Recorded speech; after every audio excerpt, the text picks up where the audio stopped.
Primeiro, assim, na criança a gente não tem transtorno de personalidade, porque a personalidade ela vai sendo construída até a vida adulta, assim. Então, a gente geralmente fecha o diagnóstico de um transtorno de personalidade a partir dos 18 anos. Alguns até podem ser fechados na adolescência, um caso mais raro, assim, mas não é o mais comum, tá? E aí é o seguinte, primeiro a gente precisa avaliar os sintomas, quando isso começou, a dinâmica de vida dessa pessoa.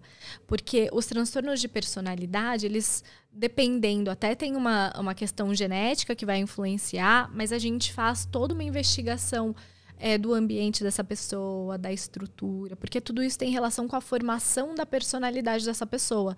A personalidade, vamos dizer assim, é a forma como a gente interpreta o mundo, como a gente age, a forma como vai conduzir a nossa linha de pensamento. Então, você pode pegar 2 irmãos gêmeos da mesma casa. Gêmeos univitelinos. Igualzinho, cada um reage de um jeito a uma situação. Então, a personalidade, ela também tem aspectos genéticos que vão influenciar, né, no temperamento e tal.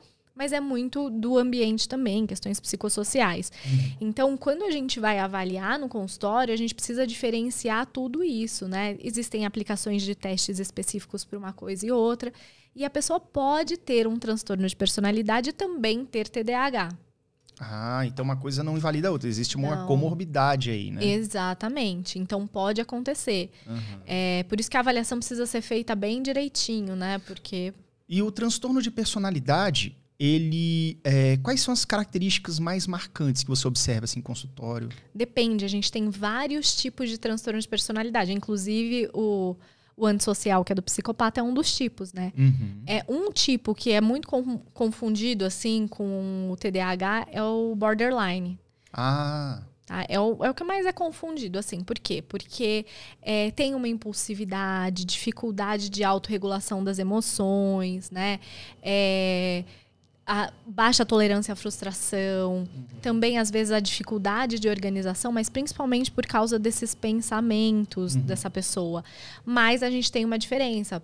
Então, o transtorno de personalidade borderline tem um vazio crônico, um sentimento de vazio crônico. É uma super depressão? Não, como é que é? Esse vazio crônico, como é que é isso? É um sentimento de vazio crônico. É comum que eles tenham depressão, uma comorbidade comum, mas a pessoa pode ter transtorno de personalidade borderline e não ter depressão.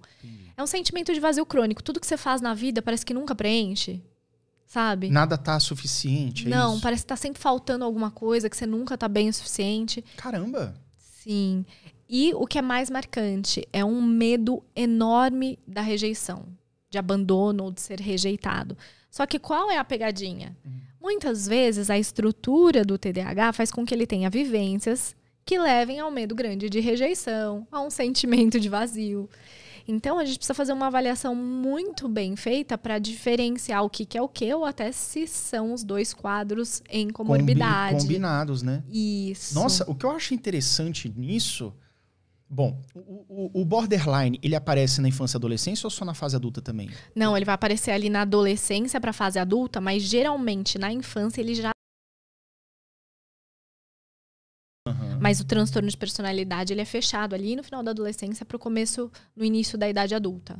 O diagnóstico em si. Entendi. Você acha que comportamento autossabotador tem a ver também com borderline? Sim. Porque é como se fosse assim...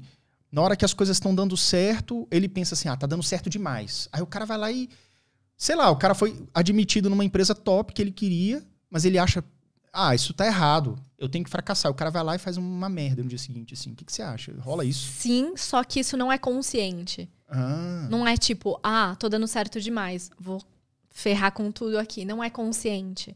Justamente esse medo de falhar, medo de ser rejeitado, faz com que ele tenha um receio também do sucesso, de prosperar e ser cobrado, de não dar conta. Então, ele falha constantemente, mas nada disso é consciente. Tipo, vou fazer isso, então... Não. Ele simplesmente vai fazendo, pondo os pés pelas mãos mesmo, sabe? E essa dificuldade emocional do borderline é muito grave. Então, por exemplo, se o chefe dele chegar e falar assim, dá um feedback, na reunião de hoje foi tudo bacana, mas aquele relatório acho que dá para dar uma melhorada na semana que vem. Ele já interpreta assim, nossa, tudo que você fez é uma droga. Acho que você tá para ser demitido, você não é bom em nada. Porque tem uma desvalorização de si muito grande, então tem uma autoestima super fragilizada. Então, é muito difícil ele lidar com críticas. Mas o TDAH também tem uma dificuldade de lidar com críticas no geral, mas o mecanismo é um pouquinho diferente. No TDAH, como a gente tem críticas recorrentes, principalmente na fase da infância e na adolescente, por causa dessas pequenas falhas, ele introjeta que não é bom e tem muita dificuldade de aceitar lidar com críticas de uma maneira construtiva. Tipo, não sou eu que sou ruim, o relatório que não ficou bom. Eu posso melhorar o relatório. Mas isso parece que eu sou aresta, ruim. Né? Cara, e aí acha que ele é o relatório e o cara... Pô, mas isso ferra a vida do cara, né? Muito. Porque ele não tem um alto valor. E a gente tem que ter um certo alto valor até pra saber... Até pra onde ir. Porque às vezes o cara tá num emprego muito ruim. E aí ele fala, tô bem aqui porque aqui eu tô sofrendo bem, tá ligado? E às vezes o cara fala assim, não, aqui tá ruim, tem que arrumar outra coisa melhor. Às vezes ele tem uma preguiça de melhorar. Não é preguiça, não é esse, mas ele hesita em melhorar a sua vida, em melhorar a sua performance. Pela insegurança também, né? Caraca. Pela insegurança, pela dificuldade de organizar prioridades. Exato. Porque fica tudo muito perdido, assim, né?